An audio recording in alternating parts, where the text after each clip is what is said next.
Sahabat setia Gowori yang dikasihi Tuhan, Shalom. Hari ini adalah Sabtu 19 Juli 2025. Happy weekend untuk kita. Juga lagi liburan anak-anak sekolah. Hari ini kita akan bersama-sama merenungkan firman Tuhan yang diambil dari Injil Matius 12 ayat 14 sampai dengan 21. Mari kita siapkan hati kita. Haleluya, haleluya, haleluya. Allah mendamaikan dunia dengan dirinya dalam diri Kristus dan mempercayakan warta perdamaian kepada kita. Haleluya, haleluya, haleluya. Tuhan bersamamu dan bersama rohmu. Inilah Injil suci menurut Matius, dimuliakanlah Tuhan. Sekali peristiwa orang-orang Farisi bersekongkol untuk membunuh Yesus. Tetapi Yesus tahu maksud mereka lalu menyingkir dari sana. Banyak orang mengikuti dia dan ia menyembuhkan mereka semua.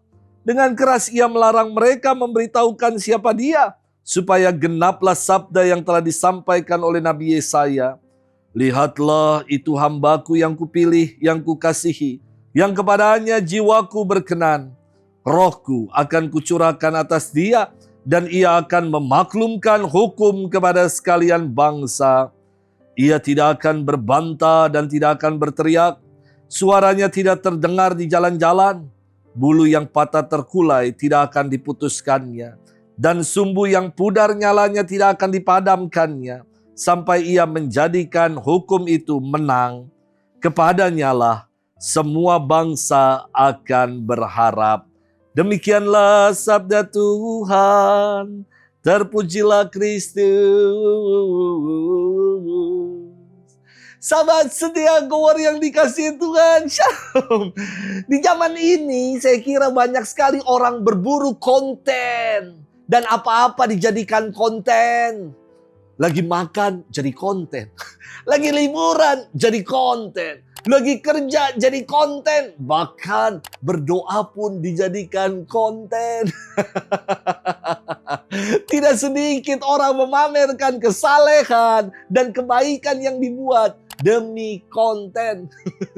Tidak ada lagi ruang privat bersama dengan Tuhan.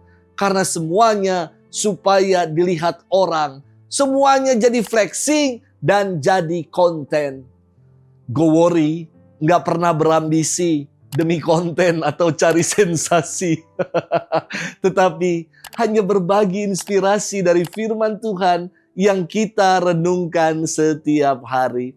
Sahabat setia Gowori yang dikasihi Tuhan.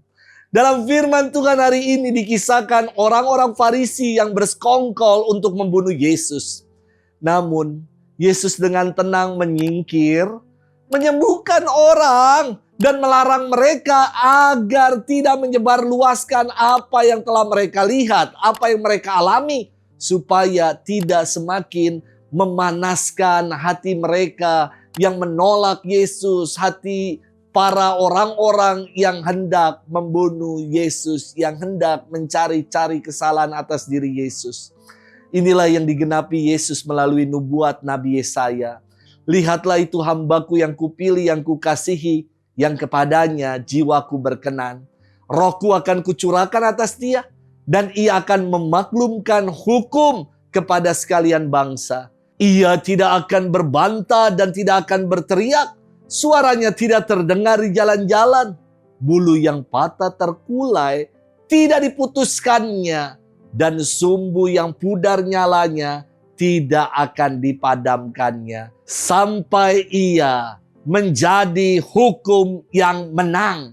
Kepadanya lah semua bangsa akan berharap. Yesus adalah pribadi yang rendah hati. Ia menyingkir bukan karena takut, namun karena pewartaannya belum selesai. Ia nggak cari panggung, tidak tebar-tebar pesona, tidak mencari popularitas diri, nggak cari konten Yesus. Ia sungguh adalah pribadi yang rendah hati. Yesus bahkan melarang mereka yang telah mengalami kebaikan dari dirinya untuk tidak menceritakan hal itu kepada yang lain. Sahabat setia Go Word yang dikasihi Tuhan, merenungkan firman Tuhan hari ini sungguh sangat menguatkan buat saya. Buluh yang patah terkulai tidak diputuskan, dan sumbu yang udah pudar nyalanya tidak dipadamkan. Artinya apa? Yesus datang untuk menyelamatkan, untuk menyembuhkan, untuk menopang. Yang udah mau patah ditopang biar kuat.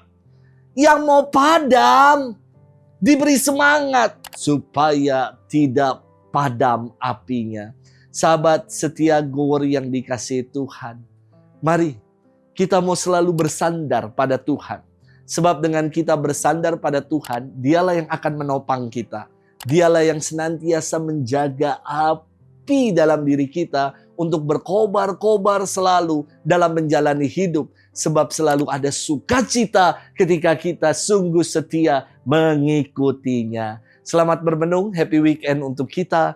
Tuhan memberkati kita semua, Bapa dan Putra dan Roh Kudus. Amin.